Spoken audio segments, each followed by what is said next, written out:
Matthew 13:58 मैं NIV में इसको पढ़ूंगा because I love the way they have presented this. मत्ती 13:58 जब यीशु मसीह अपने शहर में गया, When बाइबल कहती है, and he did not do many miracles there because of their lack of faith.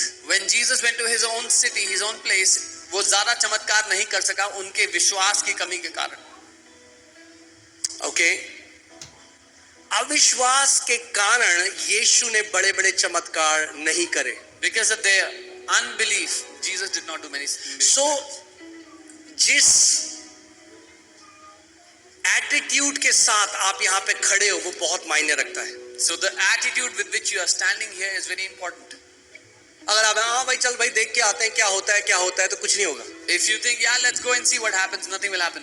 अगर आप कहोगे खुदावन मैं तेरे घर में आया हूँ, मैं किसी इंसान के पास नहीं, मैं जीवित परमेश्वर के घर में आया हूँ और मैं जानता हूँ कि मेरा यीशु सब कुछ कर सकता है, तो अपना चमत्कार लेकर जाओगे इस जगह से. But if today you will say, Lord God, I have not come to a man, I have come to your house, then you are taking your miracle with you today. Amen. Faith आपको परमेश्वर की सामर्थ से जोड़ता है. Faith connects you with the power of God. इस बात को समझो. तो मैं चाहता हूँ कि आपको फिर मैं प्रार्थना करूंगा कि कई लोग आज तक समझे नहीं है. Many तो वो people भीख don't मांग रहे हैं. They are begging. परमेश्वर की जो सामर्थ है ना, एक करंट की तरह बहेगी इस जगह में. The power of God will flow in this place like electricity. Okay.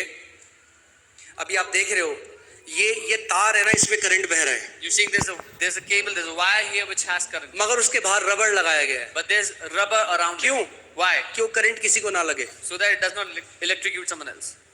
क्योंकि rubber is a bad conductor of electricity. Rubber से बिजली नहीं बह सकती. अब मैं अगर इस तार को पकड़ूं If I hold this cable और मैं कहूं कि नहीं मेरे को तो नहीं लगा करंट, ये झूठ बोल रहे हैं. and say I did not get a shock, they be नहीं, अगर करंट लगना है तो रबड़ हटाना पड़ेगा. If you want a shock, you have to remove the rubber. अगर अभी करंट लगना है तो रबड़ जो अविश्वास का रबड़ है वो हटाना पड़ेगा. If you want the current now, you have to remove the rubber of unbelief. Current भरपूर है. There is too much electricity. Current इतना है कि दिल्ली के सारे कैंसर नाश हो सकते हैं. There is so much current that all the cancers of Delhi will be current destroyed. में कोई कमी नहीं. There is no lack of current. कमी है चारों तरफ रबड़ लगा हुआ है. The problem is the rubber all around. तो करंट जाने की कोशिश भी करता है तो रबड़ अंदर आने नहीं देता. Even if the current tries to go, the rubber doesn't allow. Good conductor बनना है अनॉइंटिंग का. We क्या have to बनना है? become, good conductor. we have to Hindi में क्या become a बोलेंगे? good conductor. चालक. ठीक है समझ गया आप. माध्यम. या सो अनॉइंटिंग भी बिजली की सामर्थ की तरह होती है. Anointing is like electricity.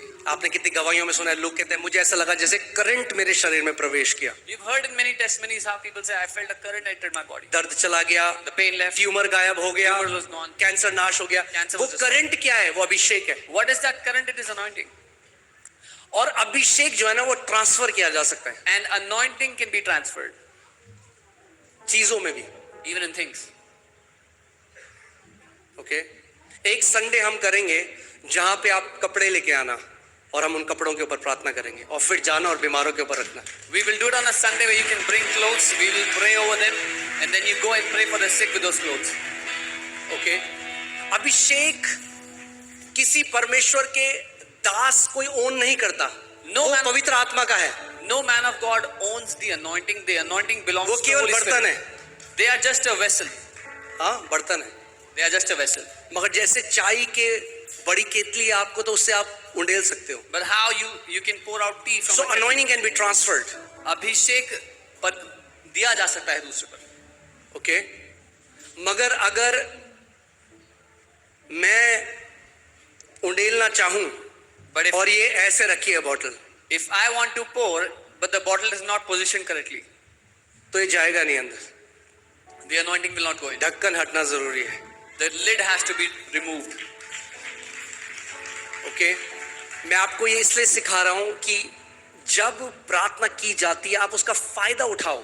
I am teaching you this so that you take advantage of when we do a prayer from here. Anointing, जो लोग कैजुअल होंगे ना, अनॉइंटिंग विल गो, क्योंकि वो इलेक्ट्रिक करंट की तरह वो वहां जाएगा जहां पे लोग भूखे हैं और डिजायर करते हैं. जहां लोग कैजुअल हैं वहां से हटके उधर चला जाएगा. Where people are casual, the anointing will go from there to those where people are hungry. कितने लोग मेरी बात को समझ रहे हैं? How many of you understand? सो जब प्रार्थना की जाती है, When you receive आपको prayer, स्पिरिचुअली वाइज होना जरूरी है और आपको ये समझना जरूरी है आत्मा में इस समय क्या हो रहा है. you have to be wise spiritually and understand what is happening in the spirit. आत्मा में क्या हो रहा है? What is happening in the spirit? आत्मा में अभिषेक जा रहा है, शरीरों को छू रहा है. In the spirit, anointing is going and touching people's bodies. आपको स्पिरिचुअली सेंसिटिव होना है. You have to be sensitive in the spirit. वो जो औरत थी, That woman, वो इतना डिजायर कर रही थी कि यीशु मसीह, उसने खींच लिया, कपड़े को पकड़ के खींच लिया anointing. she was so desiring that she pulled anointing out of Jesus by touching his clothes. और यीशु को नहीं, यीशु मसीह एक्टिंग नहीं कर रहा था कि अरे अरे अरे मुझे पता है कौन है मगर मैं एक्टिंग करता हूँ. अरे अरे किसने मुझे छुआ? एक्चुअली मैं didn't know. Jesus was not acting or pretending that he did क्योंकि not वो know who touched him. पृथ्वी पर एक परमेश्वर की तरह नहीं मगर एक मनुष्य जो पवित्र आत्मा से अभिषेक किया गया उसकी तरह जी रहा था. Because he was living as a man anointed by the Holy Spirit, not on the earth, not as God. Okay, so Capernaum में लिखा है वो चाहता था चंगा करना मगर नहीं कर पाया. So- और यहाँ उसको पता भी नहीं, इस औरत ने खींच लिया. So it says in Capernaum, he wanted to heal, but he could not heal, whereas this woman pulled anointing out of him. सो अगर आप इस समय स्पिरिचुअली वाइज हैं, If you are spiritually wise, you will receive. Sponge बन जाओ, sponge. तो आप ग्रहण कर पाओगे, become a sponge. ओके, और ये मत सोचो कि अरे मैं ज्यादा ले लूं, जितना लेना है ले लो, तब भी कमी नहीं होगी. Don't think whether I'm receiving. पवित्र आत्मा का इतना अभिषेक बहेगा, There will be so much नदियां anointing. बहेंगी. Rivers will flow. एक चम्मच पीना है तो एक चम्मच पीना, एक गिलास पीना है तो एक गिलास पीना. मन ना भरे तो डूब कूद जाना नदी में. Drink a spoonful, a glassful, or you can swim into that river. You can jump into it. But become sensitive. पर संवेदनशील हो. ओके, जिस कलीसिया में लोग अनॉइंटिंग के सेंसिटिव होते हैं वहां वो बढ़ता जाएगा. A church where people are sensitive for the anointing grows in that house. यीशु मसीह ने क्या कहा? जिस घर में जाओ उसका कल्याण बोलो. अगर वो लोग उसके लायक हैं तो वहां ठहरेगा. अगर लायक नहीं है, लायक नहीं है का क्या मतलब? अगर वो कैजुअल है तो वापस तुम्हारे पास आ जाएगा. Jesus said, when you go to a house, bless the house. If they receive it, it will stay there. If they are casual, if they don't receive it, it will come back to you. Okay, so सारे लोग खड़े हो जाओ इस समय. इस बात को जानो कि अभिषेक पवित्र आत्मा का है, चंगा करने वाला प्रभु यीशु मसीह है, मगर आपका एटीट्यूड बहुत मैटर करता है. The anointing belongs to the Holy Spirit. It is He who heals, but your attitude is very मैंने आपको important. क्या बोला था? सही पोजीशन में आना बहुत जरूरी है अपने हृदय में. अगर तेल उंडेला जाएगा सर से और आप बगल में खड़े हो तो आपके ऊपर नहीं गिरेगा. आपको अंदर आना पड़ेगा उस anointing. You have to come into the right place, the right posture to receive when the oil is being poured on you. आमीन.